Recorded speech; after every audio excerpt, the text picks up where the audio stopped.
I got this letter today. Didn't receive it in the mail. I came home from school, and when I walked into my room, I found it on my pillow. Just sitting there. No idea how it got there. It's a handwritten letter. And here's the weird part. It's my handwriting. It reads, "Don't marry Connor. You're welcome." It's dated 2020, 25 years from now. So, I don't know if this is a joke or not. I mean, it must be right, but I don't know anyone that would play a joke like this. I don't think it's a forgery because in the envelope was this. That's a quarter from 2020.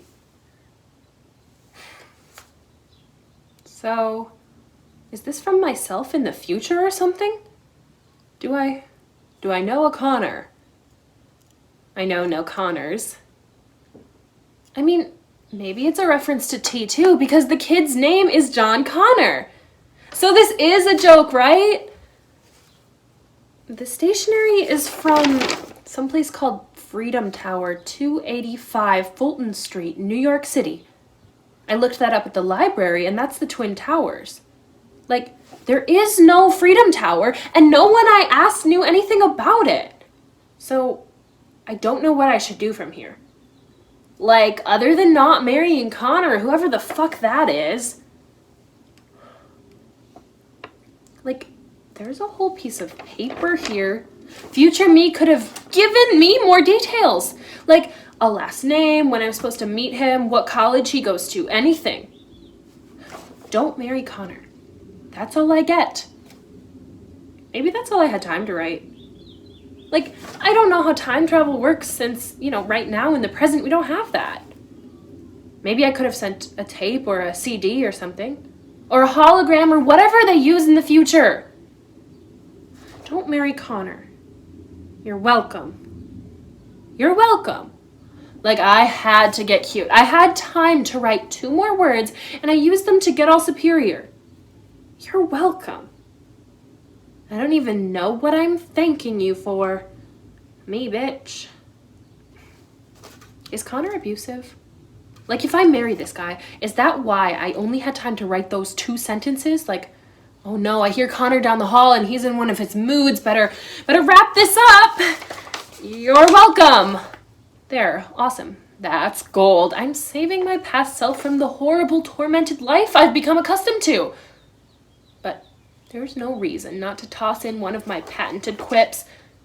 Now, it's time to go off to the time box that we all have in the future. Or maybe Connor's the Antichrist or something. Oh no, what if I'm the bad guy in this? Like, I've been studying the dark arts and Connor is the one thing in my life, the one port in the storm of my darkness, and I want to get him out of the way, so I use magic to send myself a smart-ass note? Well, you tell me what happened. So I guess this is my life now, avoiding Connor's. But what if I can't? What if he's in one of my classes or something? Like, he is my lab partner! And what if he's one of my coworkers and I really like the job? Do I quit my job? No, that's stupid. I just don't talk to him. But what if he's really nice? I'm not gonna marry him. I'm just not gonna be a bitch to someone for no good reason. I'm not the boss of me.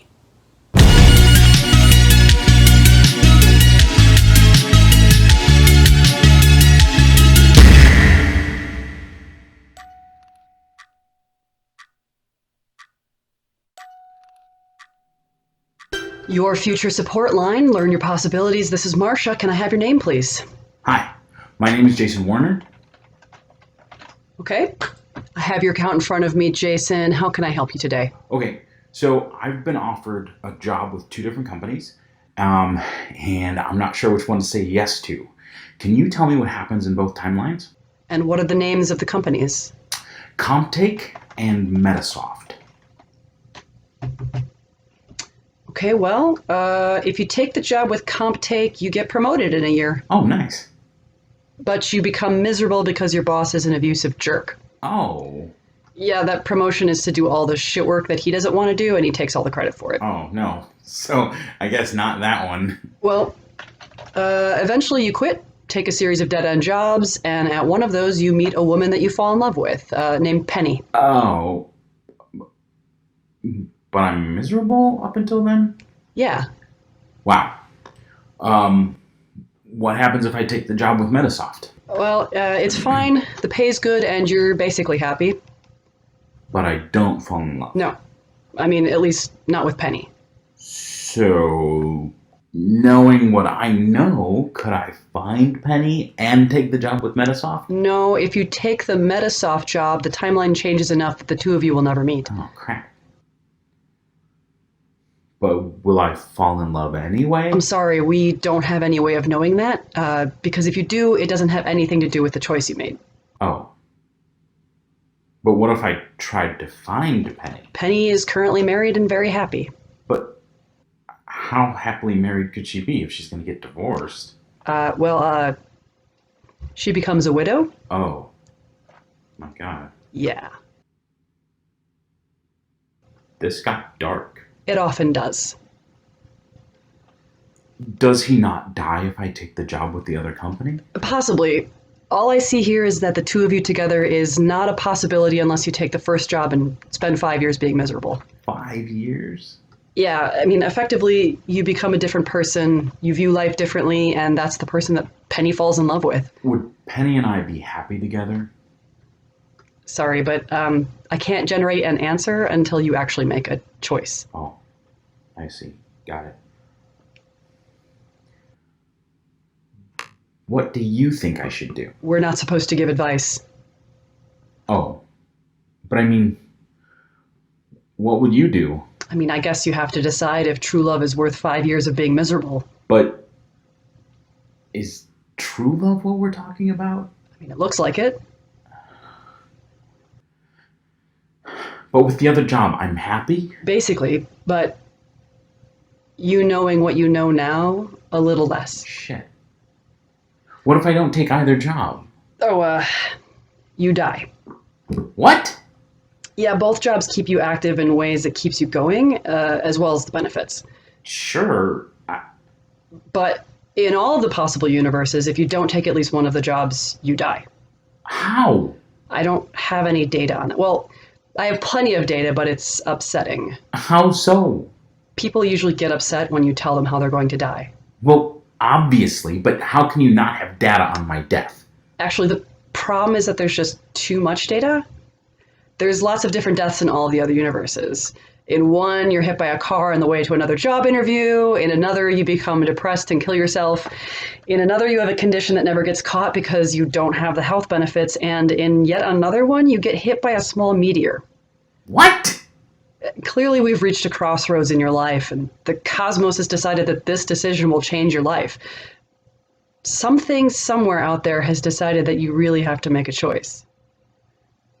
But if you ask me, I'd take boring happiness. There's nothing here that says you won't also fall in love if you take the other job. I guess that's all I have to ask. Okay, have I helped you to your satisfaction?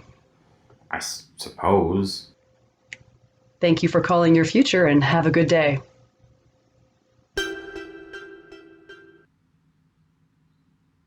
Well, fuck.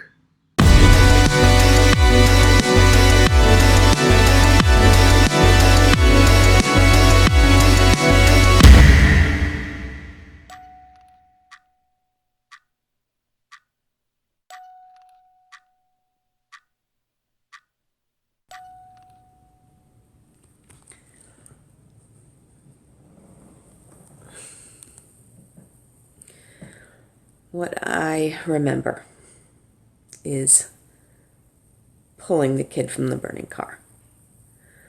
I don't remember running to it. I don't remember seeing him or realizing he was in trouble. All of this is what they told me later. We got a call that the parking structure at the Ronson Mall up in West Ivor was on fire, which, that's bad. There's a lot of gasoline. Yeah, obviously. The image tech told us there's someone in one of the cars in the third level. The first and second levels are basically just fire at this point. A car exploded, and then another. I volunteer to go because we think it's a kid. Not that women firefighters were better with kids. That's what's believed, I guess. I climb the ladder to the third level, and just when I step on it, it just goes. The whole level, like Jenga, just falls. So now they tell me, although it doesn't sound like anything I would have done, that I'm on this parking structure and the floor is at like an angle, and it's covered in cars. And some of these cars, they roll. Not just like on the wheels, but they roll like side over side and end over end and all towards me. And apparently I'm dodging them. One of the cars hits the ladder, they tell me, so I can't climb down. I make my way through the cars, all of which are moving. No idea how I would have done this. To the car up ahead that the kid's supposed to be in. We're getting to the part that I remember, I guess. The car that the kid's in, it's hanging over the side of the parking structure. And it's not going to stay there. They tell me that it looked like King Kong had picked it up and bent it. It's kind of shaped in a banana. What I remember is I grabbed the kid's hand, but he's not reaching to me. He's just waving at me. So I kind of have to struggle with him. That's what I remember. The kid was hysterical and there was no time. And I pull him from the car and I see it go over. And as it falls, I see the little girl inside.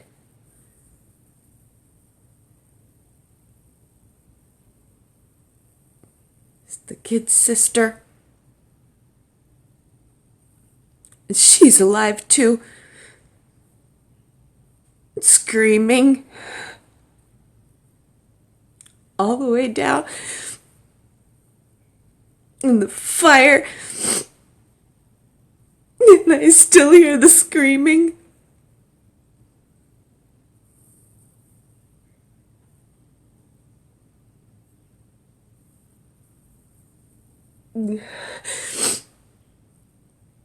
That's what I remember. I don't remember running to it. I don't remember volunteering. I certainly don't remember being a hero. I just remember